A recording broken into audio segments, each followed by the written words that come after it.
Hello, I'm Eric Aft, and it's my honor to serve as the CEO of Second Harvest Food Bank. I want to thank all of the veterans in our partner agencies, among our volunteer team, our staff team, and all that you have contributed to this country and to our community. All you continue to do amazes us. You inspire us to work hard every day and to excel in what we do. You are the reason that drives our mission. Thank you so much.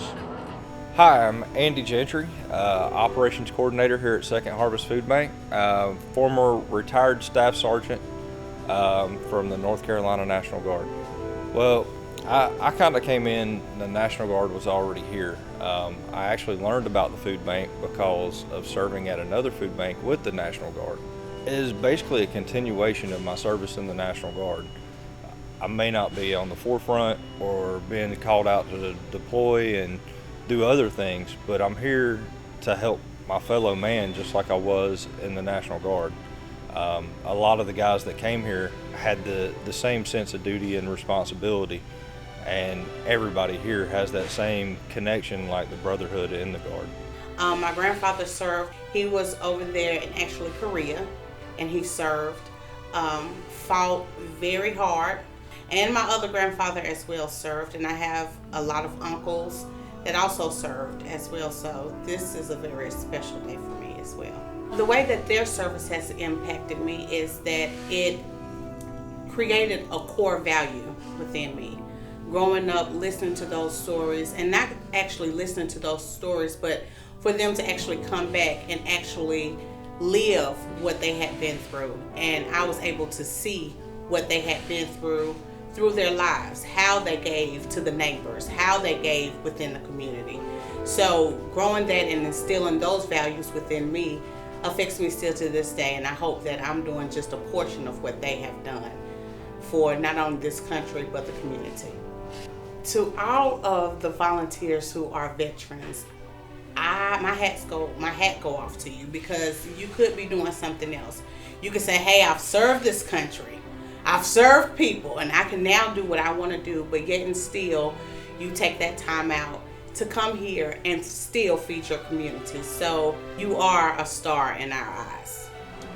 Oh, that means so much to me, just to see them coming out after they done helped us, in our country, and then they come home after that and then starting to help in our community, man. That's amazing. I think that's a blessing from God.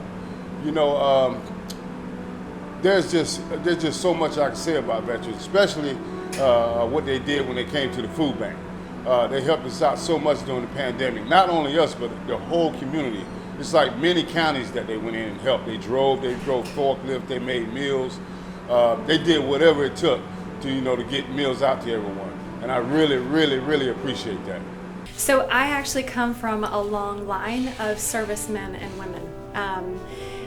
Back past both of my grandfathers, but they were in World War II. One served in the Navy and another in the Army, and then my father was actually in the Air Force Reserves during Vietnam.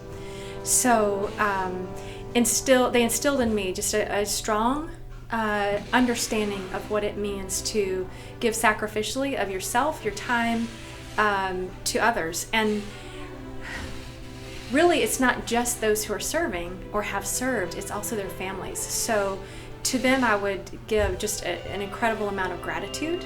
They're the ones that are often forgotten, the sacrifices of those who are not actually serving. And so all of that has greatly impacted my heart for service today, and it's a big part of the reason why I'm with Second Harvest. Drawing from the strength that my grandfather showed, one of them actually was a scout, the one that was in the Army, and their lifespan of a scout during that time in the infantry was about 10 seconds.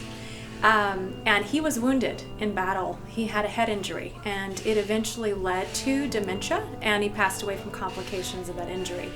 But I didn't even know that he had been injured until much later in his life, as he was in the far stages of dementia, and my grandmother was sharing with me part of that story.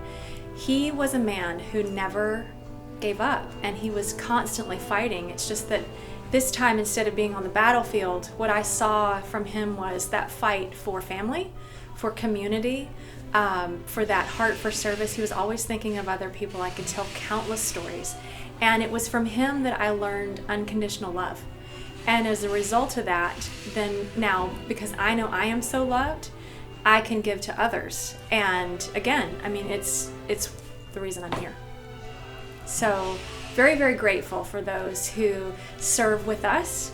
As Kim said earlier, they could be doing so many different things. They've already given so much, both those who have served in our military and then also their families. And so often they're still coming.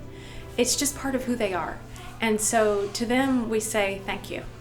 And the National Guard who served with us during the height of COVID, we could not have fed our neighbors in nearly the capacity that we were able to do had it not been for the National Guard. So we are forever indebted to them as well. So thank you to those who have served, who are serving today, and who will serve in the future. We owe you a debt of gratitude that we'll never be able to repay, and we'll be forever grateful for your service not only to our country, but to us as individuals. And you are welcome here at Second Harvest anytime you'd like to come. There's always a home for you here.